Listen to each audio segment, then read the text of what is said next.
Hi everyone, good evening all of you. और आज फिर से एक बार आपका फिर से सफलता प्लस एप्लीकेशन पे स्वागत करता हूं। और जो भी हैं जल्दी जल्दी जुड़ जाइए।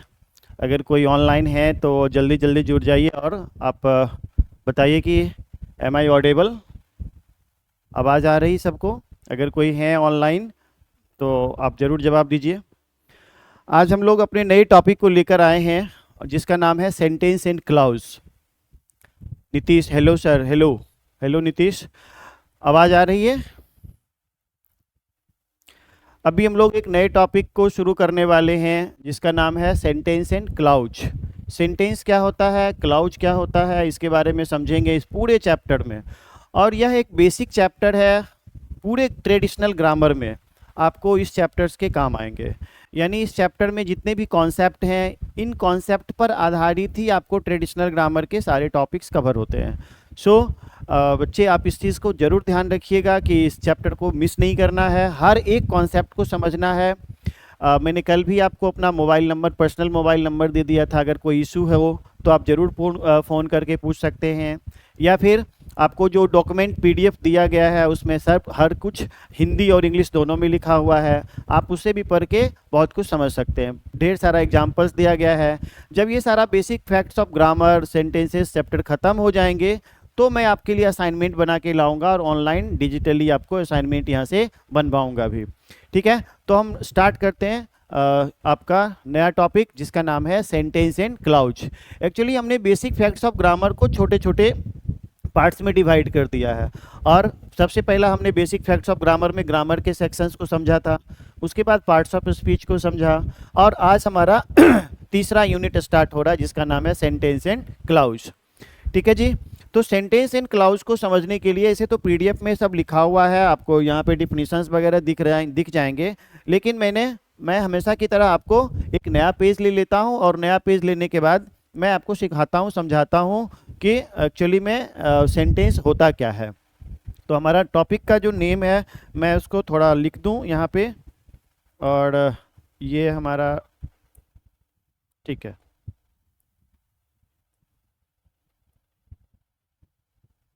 चलिए ये हम लिखते हैं सेंटेंस।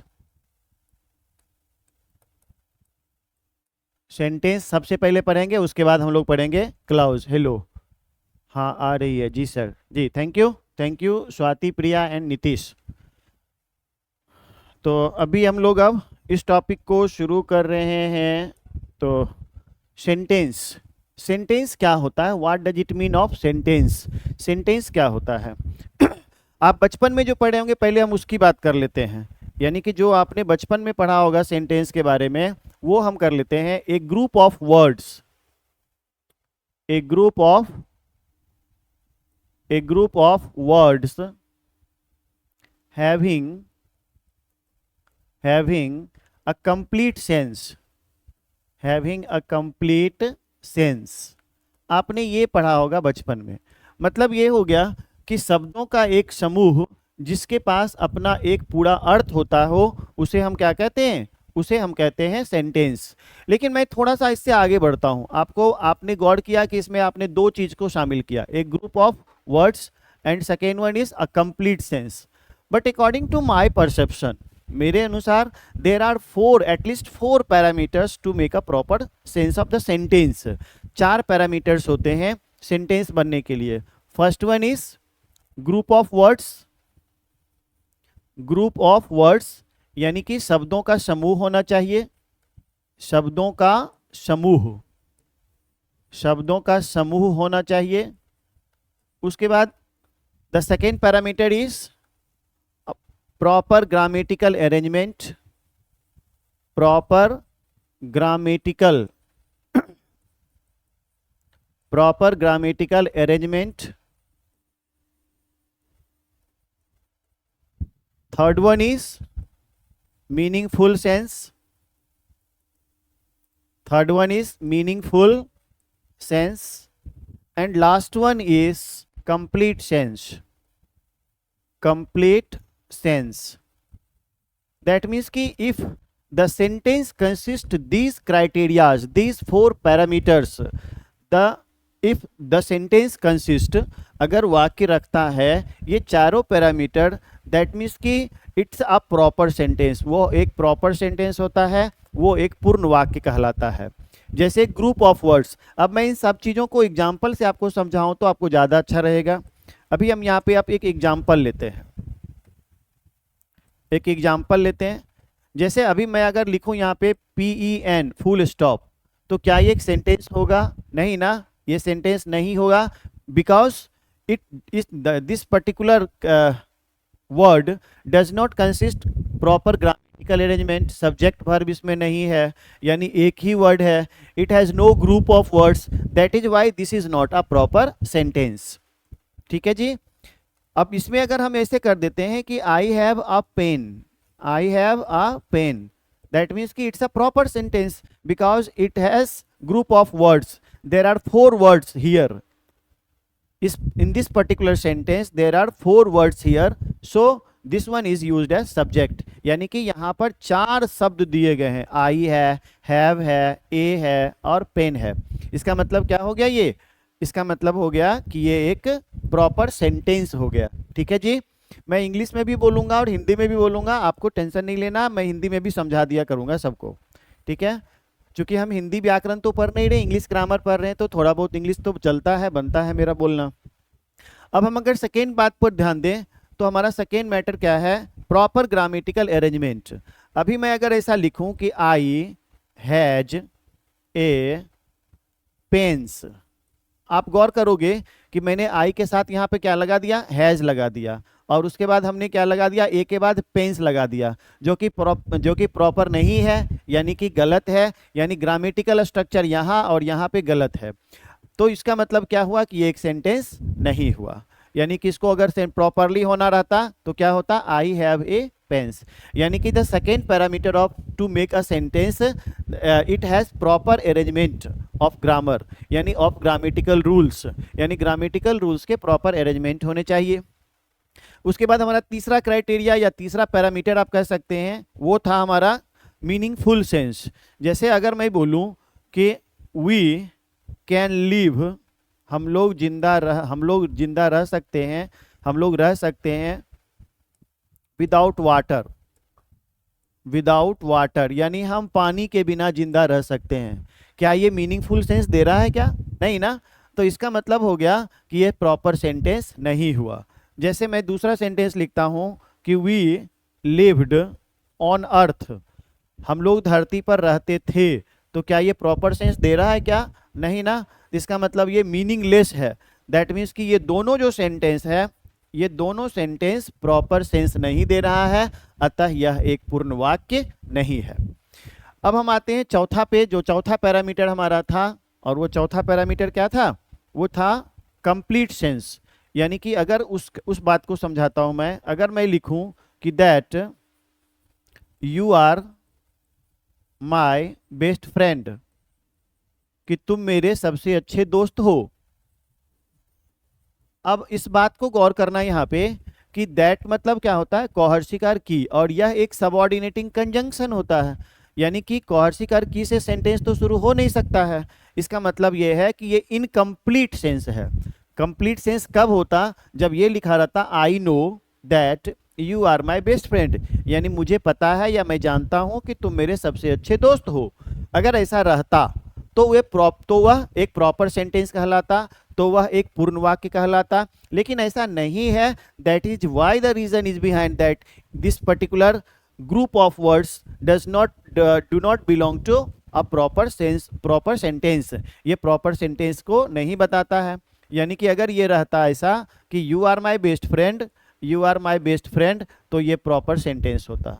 ठीक है भाई, ये समझ में आ गया होगा।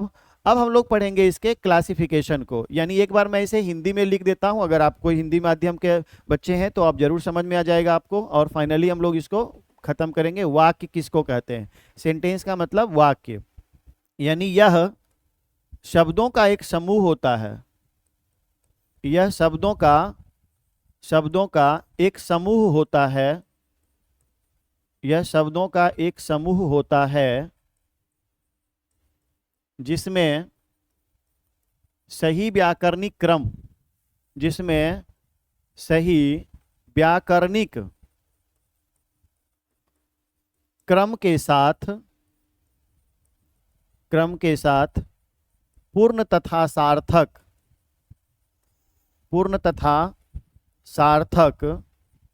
अर्थ होते हैं। सार्थक, ये अर्थ या भाव लिखिए तो ज्यादा अच्छा रहेगा। भाव प्रकट होते हैं, है ना, उसे वाक्य कहते हैं। तो मेरे कहने का अर्थ बच्चे ये समझ गए होंगे कि जो ग्रुप ऑफ वर्ड्स होता है जिसमें सही व्याकरणिक क्रम होना चाहिए, पूर्ण तथा मीनिंगफुल सेंस होना चाहिए, ग्रुप ऑफ वर्ड्स होना चाहिए, उसे हम क्या कहेंगे? सेंटेंस। अब बहुत बार हमने इसे बता दिया। अब हम आते हैं क्लासिफिकेशन ऑफ सेंटेंस पे। हमने पेज ही चेंज कर लिया। Classification of sentence.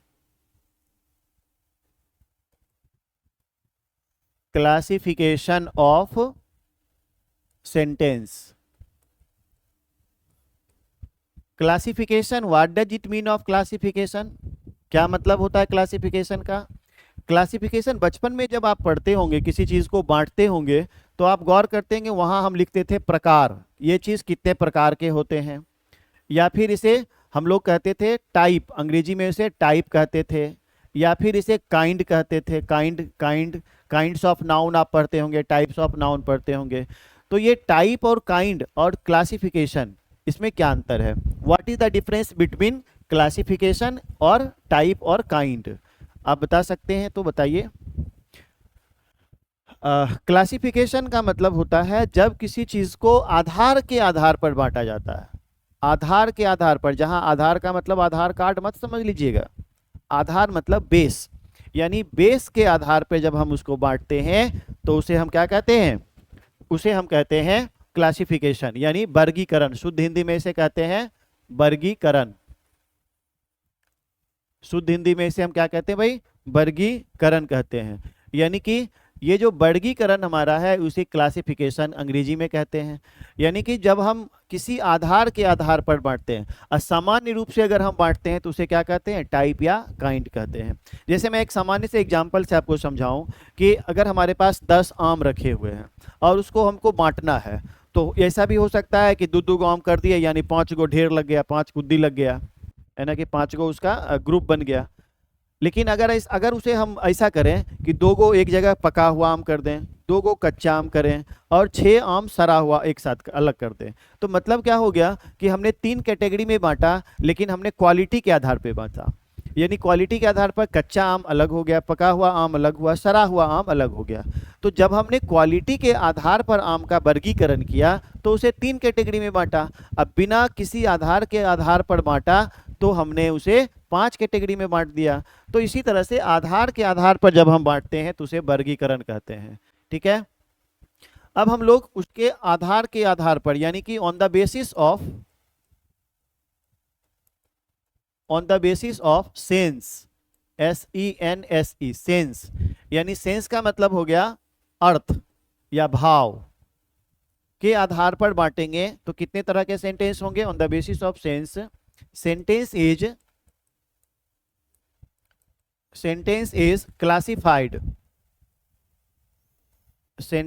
Classified into 5 parts।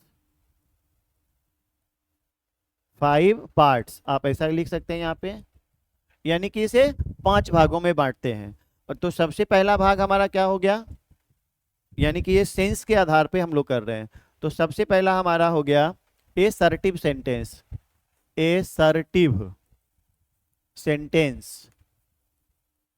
ठीक है जी। दूसरा हमारा हो गया, अच्छा ये पहला जो है उसका ए और बी सेक्शन भी हम कर देते हैं, ए और बी, यानी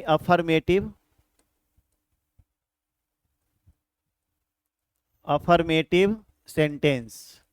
और दूसरा हमारा है निगेटिव सेंटेंस। अफर्मेटिव सेंटेंस और निगेटिव सेंटेंस।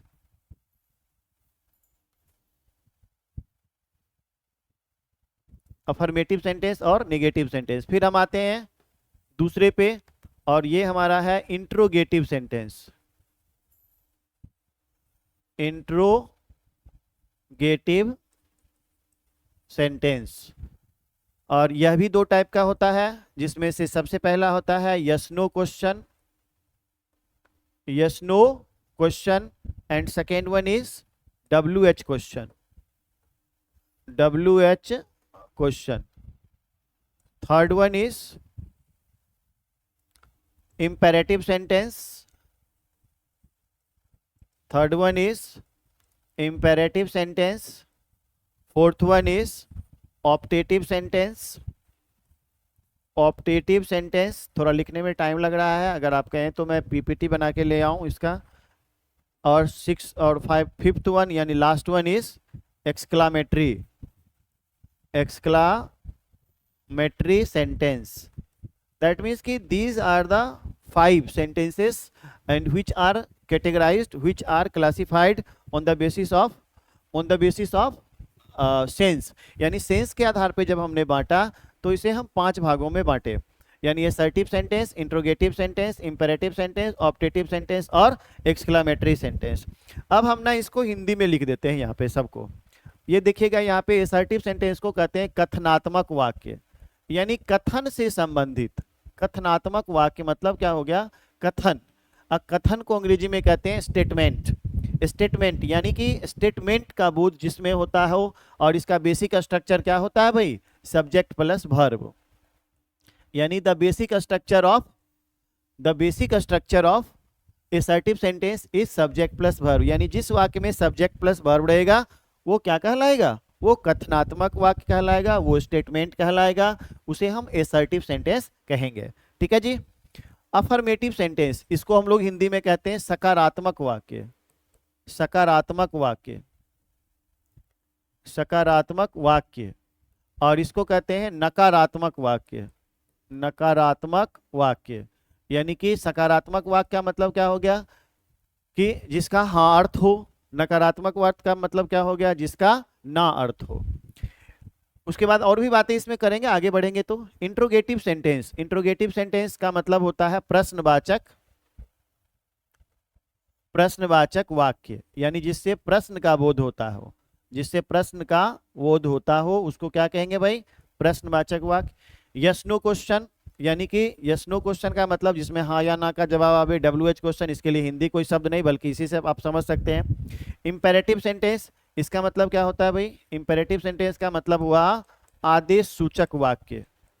आदेश सूचक वाक्य, आदेश सूचक वाक्य यानी कि जिससे आदेश का बोध होता है, ऑर्डर का, कमांड का, रिक्वेस्ट का, एडवाइस का, ये सब। और ऑप्टेटिव सेंटेंस का मतलब हो गया इच्छा बोधक वाक्य। इच्छा बोधक वाक्य। और एक्सक्लामेटरी का मतलब हो गया विस्मयादि बोधक वाक्य। विस्मयादि बोधक वाक्य। तो मेरे कहने का अर्थ ये हो गया कि these are the 5 parts of sentence, है ना। और इस तरह से अब हम एक एक करके सबको पढ़ाना शुरू करते हैं, है ना। थोड़ा आगे बढ़ा लेते हैं। तो सबसे पहले हम लोग बात करेंगे अफर्मेटिव सेंटेंस की। अफर्मेटिव सेंटेंस किसको कहते हैं? सॉरी, अफर्मेटिव से भी पहले पढ़ लेते हैं। पहले असर्टिव। असर्टिव सेंटेंस पहले असर्टिव पढ़ लेंगे, तब उसी का पार्ट है। ये हमारा पहला हो गया। असर्टिव सेंटेंस किसको कहते हैं? What does it mean of assertive sentence?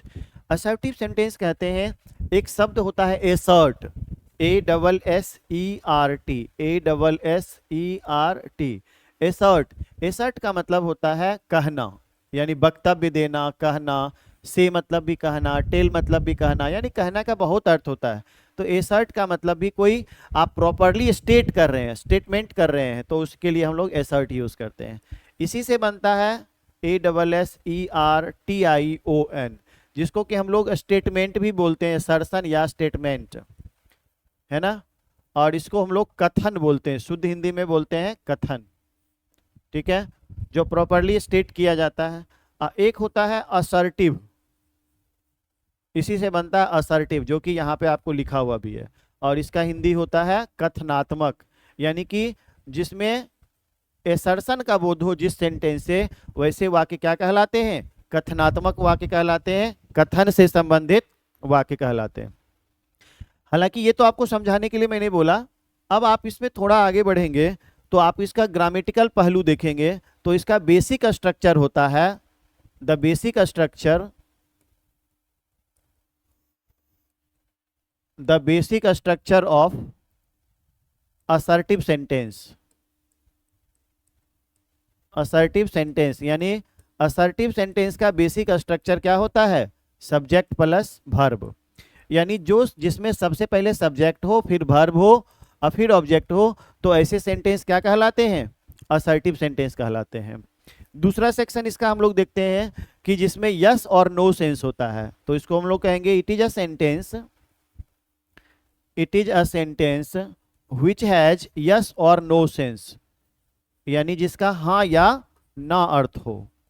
Yes और नो, आप ऐसा लिख दें कि जिसका हाँ, यस और नो सेंस, यानी कि जिसका हाँ अर्थ होगा तो वह क्या कहलाएगा? अफर्मेटिव, और जिसका ना अर्थ होगा उसको निगेटिव सेंटेंस कहेंगे। तो ये हमारा हो गया एसर्टिव सेंटेंस। इसके बाद इसका यूज कहाँ किया जाता है वो भी लिख देता हूं मैं यहाँ पे। It is used, it is used, इसका प्रयोग किया जाता है to express the meaning of, to express the meaning of, किन किन चीजों का अर्थ स्पष्ट करने में इसका किया जाता है यूज। तो आप देखें, रिपोर्ट यानी रिपोर्ट लिखने में, नोटिस लिखने में, नोटिस बतलाने में, रिमार्क बतलाने में, रिमार्क, फीडबैक जो आप फीडबैक देते हैं किसी को, फीडबैक, इंफॉर्मेशन, इंफॉर्मेशन, है ना, ईटीसी। ये कहने का मतलब है कि ये सारा जो ग्रीन कलर से यहाँ पे लिखा हुआ है, ये सारा एक्सप्रेशन किस सेंटेंस में होता है? एसर्टिव सेंटेंस में। इसका बेसिक स्ट्रक्चर क्या होता है? Subject plus verb. इसका बेसिक स्ट्रक्चर होता है सब्जेक्ट प्लस वर्ब। ये जो है सब्जेक्ट प्लस वर्ब जिसमें हाँ या ना अर्थ होता हो, और इसका प्रयोग किया जाता है notice, remark, feedback, information, report इत्यादि को व्यक्त करने में इसका प्रयोग किया जाता है। हिंदी में आपके डॉक्यूमेंट पीडीएफ में लिखा हुआ है, वहां से आप लिख लेंगे, और मैंने आपको यहाँ पे थोड़ा बहुत समझा दिया। हम आगे आते हैं अब अफर्मेटिव और निगेटिव सेंटेंस में। यानी कि अगर हम लोग ये देखें कि असर्टिव सेंटेंस का दो टाइप होता है, यानी असर्टिव सेंटेंस, असर्टिव सेंटेंस ही दो प्रकार का होता है, यानी हैज टू टाइप्स। हम यहाँ पे लिखेंगे इसका ही दो प्रकार होता है। कौन कौन होता है भाई? एक होता है अफर्मेटिव, एक होता है अफर्मेटिव, और दूसरा होता है निगेटिव।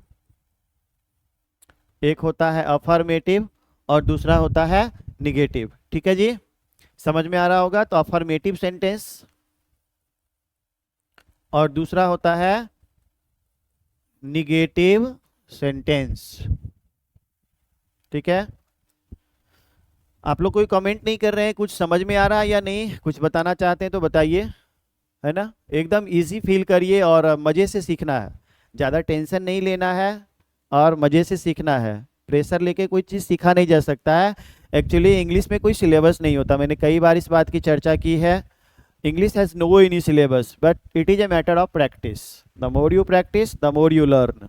जितना प्रैक्टिस करोगे उतना सीखोगे। So there is no shortcut to improve your communication English, spoken English, but you will have to make practice and more practice। ठीक है जी। तो इस तरह से आप कमेंट करिए, जवाब देते रहिए तो ज़्यादा अच्छा लगता है कि सीख रहे हैं कि नहीं। अगर कोई समस्या आ रही हो तो आप फिर भी बता सकते हैं कि सर इस चीज़ को समझने में दिक्कत हो रही है। ठीक है, कितने लोग पीपुल हैं यहाँ पे? अभी मैं देख लूँ थोड़ा। चलो 3 ही लोग अभी हैं। ठीक है, चलिए हम लोग बात कर ले अब अफर्मेटिव सेंटेंस की। अफर्मेटिव सेंटेंस क्या होता है भाई? Affirmative sentence, what does it mean? Affirmative sentence सकारात्मक वाक्य। नाम से ही पता चल रहा है, सकारात्मक मतलब जिसमें हाँ अर्थ होगा। यानी कि it is a sentence which has yes sense. Yes sense का मतलब हो गया हाँ अर्थ, हाँ अर्थ जिसका हो। जैसे मान लेता है मैं बोलूं कि दिस इज अ पेन, यह एक कलम है, तो हाँ यह कलम है, इसलिए यह अफर्मेटिव सेंटेंस हो गया। लेकिन अगर हम बोलेंगे this is not a fan, यह पंखा नहीं है, तो इसका मतलब क्या हो गया कि यह एक निगेटिव सेंटेंस हो गया। तो जिसका हाँ अर्थ होता हो वो क्या कहलाएगा, अफर्मेटिव, और जिसका ना अर्थ हो वह क्या कहलाएगा, निगेटिव। लेकिन अफर्मेटिव सेंटेंस में एक बात याद रखना है कि उसमें कोई भी निगेटिव वर्ड नहीं रहता है, यानी affirmative sentence does not consist any negative word. अगर निगेटिव वर्ड रहेगा तब तो सेंटेंस निगेटिव हो जाएगा, यानी उसका निगेटिव सेंस आएगा और वह सेंटेंस प्रॉपर्ली निगेटिव अर्थ देगा। तो इसलिए अफर्मेटिव सेंटेंस में जैसे मैं आपको बोलूं, जैसे ही प्लेज क्रिकेट, वह क्रिकेट खेलता है,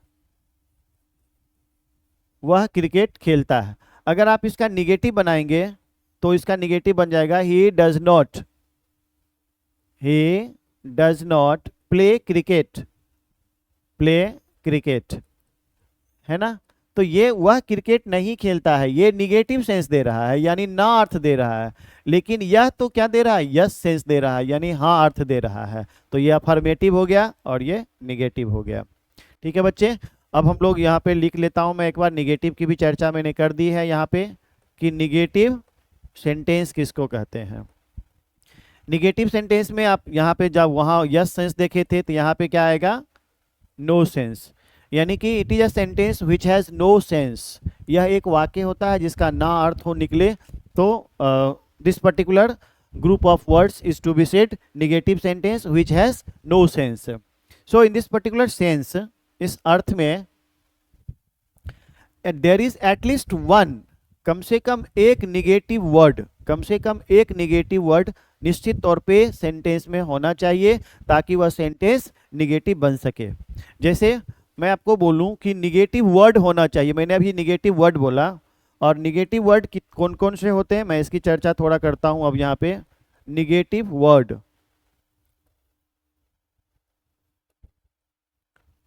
निगेटिव वर्ड यानी कि सेंटेंस में कम से कम एक निगेटिव वर्ड अवश्य होना चाहिए।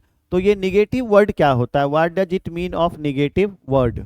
निगेटिव वर्ड होता है जो सेंटेंस में अर्थ को नकारात्मक बनाता है, सेंटेंस के अर्थ को नकारात्मक बना देता है, उसे क्या कहते हैं, निगेटिव वर्ड कहते हैं। जैसे ये निगेटिव वर्ड होता है दो टाइप का, ठीक है जी, इसको ध्यान से थोड़ा समझना है भाई। ये निगेटिव वर्ड जो होते हैं वो दो टाइप के होते हैं, एक तो होता है फुल निगेटिव वर्ड, एक होता है फुल निगेटिव वर्ड, और दूसरा होता है semi negative word, semi negative word, semi negative word, नकारात्मक, स्वाति प्रिया बोली नकारात्मक, बिल्कुल बिल्कुल। फुल निगेटिव वर्ड और एक होता है semi negative word, full negative word और दूसरा सेमी निगेटिव वर्ड। ये फुल निगेटिव वर्ड किसको कहते हैं, what does it mean full negative word. Full negative word, full का मतलब होता है पूरा, यानी कि जिस सेंटेंस में फुल निगेटिव वर्ड लगेगा वह सेंटेंस के अर्थ को पूरे यानी पूर्ण रूप में नकारात्मक बना देगा। और खास तौर पे ये एन से शुरू होता है, यानी एन से प्रारंभ होने वाले, एन से प्रारंभ होने वाले वो शब्द जो सेंटेंस के अर्थ को नकारात्मक बनावे वो जनरली क्या कहलाता है, फुल निगेटिव वर्ड कहलाता है। जैसे मैं वर्ड लिखता हूं no, not, never, neither, nobody, nobody, none, nothing. आप गौर कर रहे हैं कि ये सारा वर्ड जो भी लिखा हुआ है ना, ये जितने भी वर्ड लिखे हुए हैं, नो वन मैंने नहीं लिखा है तो नो वन, यानी ये जो भी शब्द आपको नजर में आ रहे हैं आप गौर करेंगे कि सब में एन से शुरू हुआ है, N N N N N N, ये सब एन से शुरू हुए हैं, उसको कहते हैं, स्वाति प्रिया बोली फुल्ली निगेटिव, यस, यानी कि जो पूर्ण रूप में नकारात्मक बना दे उसे क्या कहते हैं, full negative word, and generally starts from N. तो if you want to define full negative word तो so you should define like this कि it is a word which generally starts from N, which generally starts from N to make negative of the sentence, to make negative sense of the sentence, यानी कि जो sentence को नकारात्मक बना देता है, यानी fully negative of the sentence आप कर सकते हैं, यानी पूर्ण रूपेण नकारात्मक बना देता है। These words are to be said full negative word. ये सारे शब्द क्या कहलाते हैं भाई? Full negative word. जैसे लिखे हैं, क्या लिखे हैं? नीड टू नहीं होगे, नीड टू नहीं होगे, क्या लिखती है स्वाति प्रिया? मुझे समझ में नहीं आया। नीड तो नहीं होगा, ये क्या नीड? नहीं नहीं नहीं, नीड नहीं होगा। नीड एक निगेटिव वर्ड नहीं है। मैं आपको नीड, इसका मतलब ये नहीं मैं बोला कि एन से शुरू होने वाले सभी शब्द निगेटिव होंगे, मैंने ये नहीं बोला। मैंने बोले कि वैसा मैंने बोला कि वो निगेटिव वर्ड जो एन से प्रारंभ होते हैं, जो एन से प्रारंभ होते हैं और सेंटेंस के अर्थ को नकारात्मक बनाते हैं। जहां तक नीड की बात है तो आप सवाल पूछ रहे हैं, मैं इसका जवाब दे दूं कि नीड एक मॉडल ऑक्सिलरी वर्ब होता है, और नीड को हम लोग मार्जिनल भी कहते हैं। मार्जिनल, जो हम लोग आगे पढ़ने वाले हैं, मार्जिनल होता है। मार्जिनल का मतलब होता है ये सेमी मॉडल होते हैं, यानी कि मेन वर्ब की तरह भी होते हैं इसका प्रयोग, और मॉडल की तरह भी प्रयोग होते हैं, जिसकी चर्चा हम लोग अगले चैप्टर में करेंगे जब हम लोग वर्ब पढ़ रहे होंगे। तो नीड एक निगेटिव वर्ड नहीं है। Thank you. अब हम आते हैं सेमी निगेटिव वर्ड की बात करते हैं। सेमी निगेटिव वर्ड किसको कहते हैं? जो जनरली एन से प्रारंभ नहीं होता है, दैट मीन्स की semi negative word, it is a word which does not start from n generally, but it also makes negative partially of the sentence, यानी यह सेंटेंस को पार्शियली निगेटिव कर देता है। उसे हम लोग क्या कहते हैं? उसे हम लोग कहते हैं सेमी निगेटिव वर्ड। जैसे मैं आपको एग्जांपल के तौर पे देता हूं, सेल्डम, ठीक है, लिटिल, लिटिल LITTLE, फ्यू, ठीक है, उसके बाद लेस्ट, LEST, लेस्ट। लेस्ट का मतलब होता है कहीं ऐसा ना हो कि, कहीं ऐसा ना हो कि। आप गौर करेंगे इसमें, देखिए लेस्ट एन से नहीं शुरू है, लेकिन इसमें भी निगेटिव वर्ड है। मैं सबका एग्जांपल दूंगा। उसके बाद आता है scarcely, SCARCELY, hardly, HARDLY, hardly, rarely, RARELY, है ना, ऑफन, OFTEN, है ना। ये सारे शब्द जो होते हैं ETC, आप गौर करेंगे कि एन से शुरू नहीं हो रहा है। सेल्डम एन से शुरू नहीं है, लिटिल एल से शुरू है, देखो एफ से, एल से।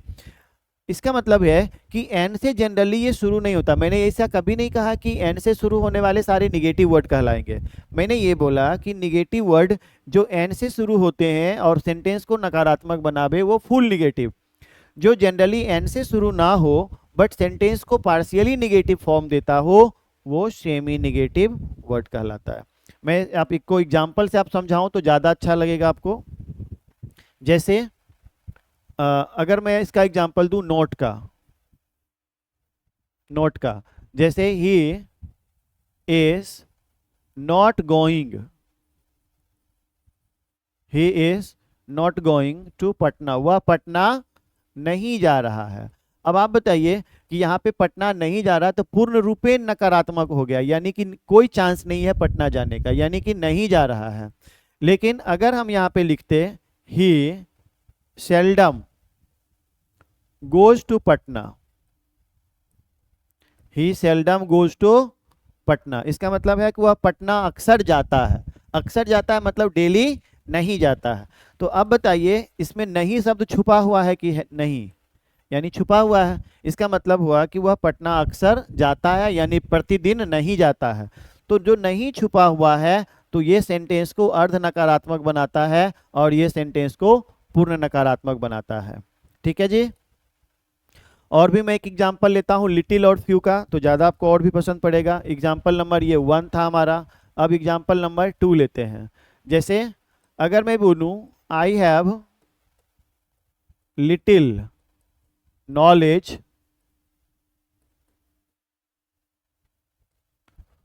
Of English language,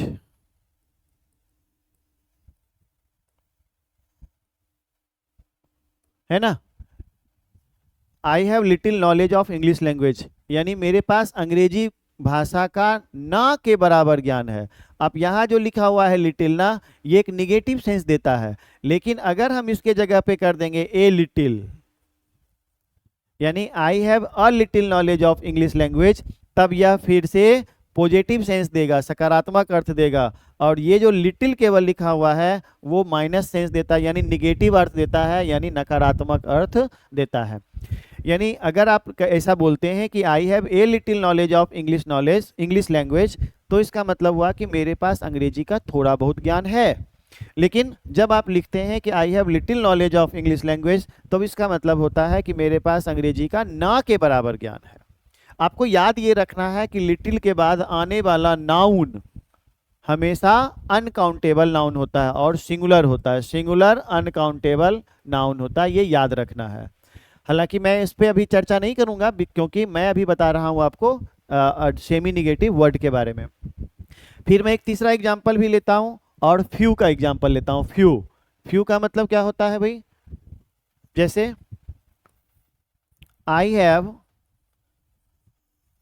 few books, I have few books of English language, I have few books of English language। इसका मतलब क्या हो गया कि मेरे पास अंग्रेजी भाषा के की कुछ किताब नहीं, सॉरी फ्यू बुक्स लिखा हुआ है, तो मेरे पास अंग्रेजी भाषा की ना के बराबर किताबें हैं, ना के बराबर। लेकिन अगर आप यहाँ पे दे देते हैं ए फ्यू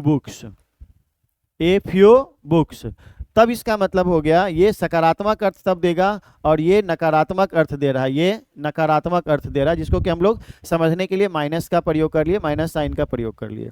मतलब ये निकला कि अगर ए फ्यू बुक्स लगा हुआ है तो इसका मतलब है कि मेरे पास अंग्रेजी भाषा की कुछ किताबें हैं। लेकिन अगर ए नहीं लगा हुआ है तब ये नकारात्मक सेंस देता है, और इसका अर्थ होगा कि मेरे पास अंग्रेजी भाषा की ना के बराबर किताबें हैं। जिस प्रकार से आपने लिटिल के बाद याद रखा था कि सिंगुलर अनकाउंटेबल नाउन होगा, ठीक उसी तरह से फ्यू के बाद, जो फ्यू है अथवा ए फ्यू है, इसके बाद हमेशा प्लूरल काउंटेबल नाउन होगा। क्या होगा भाई, प्लूरल काउंटेबल नाउन। मैंने लिख दिया यहाँ पे PCN, that is the meaning of PCN। Sir साथ में हिंदी का भी यूज करिए, थोड़ा ज़्यादा समझ आएगा। बिल्कुल नीतीश, ठीक है, थैंक यू, आप सजेस्ट कर रहे हैं इस बात को लेके, मैं हिंदी भी करूँगा। चूँकि ज़्यादा हिंदी हम इसलिए नहीं कर रहे हैं क्योंकि अगर हम हिंदी ज़्यादा करेंगे तो फिर वो हिंदी व्याकरण हो जाएगा, और मैं आपका इंग्लिश ग्रामर पढ़ाने के लिए आया हूँ।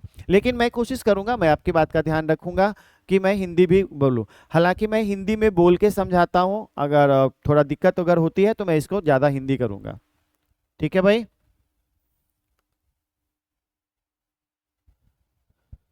ठीक है। तो I have few books of English language, तो मेरे कहने का अर्थ ये हो गया कि ये नकारात्मक अर्थ दे रहा है, ये सकारात्मक अर्थ दे रहा है। यानी ए लग गया, सॉरी, अगर ए लग गया, ए अगर लग गया फ्यू में तो ये सकारात्मक अर्थ देगा, और ए नहीं लगा हुआ है तो नकारात्मक अर्थ देता है।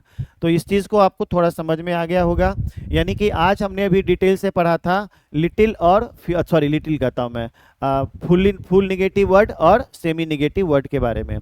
आज के टॉपिक में हम लोग इसको सीखे हैं, और नकारात्मक सेंटेंस के बारे में सीखा हमने, आपको दे दिया गया है डॉक्यूमेंट PDF, उसमें देखेंगे कि सब कुछ हिंदी में लिखा हुआ भी है, सब कुछ स्पष्ट हिंदी में लिखा हुआ है। ठीक है, अगर उसमें भी दिक्कत होगी तो आप मुझे जरूर रिप्लाई करिएगा, जैसे यहाँ पे आप रिप्लाई कर रहे हैं। आगे अगला क्लास अब हम लोग इंट्रोगेटिव सेंटेंस पे फोकस करेंगे। मैं आपसे एक गुजारिश भी करूँगा कि कल अगला क्लास होगा इंट्रोगेटिव सेंटेंस का, तो उसमें आप सभी लाइव रहेंगे, ताकि लाइव रहेंगे तो आप अच्छे तरह से सीख पाएंगे। ठीक है, और मैं कोशिश करता हूं कि आपको हिंदी में कल से और भी ज़्यादा बोलूं, हिंदी में और भी समझाऊं। हालांकि मेरे इंग्लिश बोलने से आप भी थोड़ा इंस्पायर होंगे, और इंग्लिश बोलने के लिए आप भी थोड़ा बोलने की कोशिश करेंगे। ठीक है, थैंक यू सो मच आपके साथ जुड़ने के लिए, और अब टाइम हो गया है अगले सब्जेक्ट का। ठीक है, थैंक यू।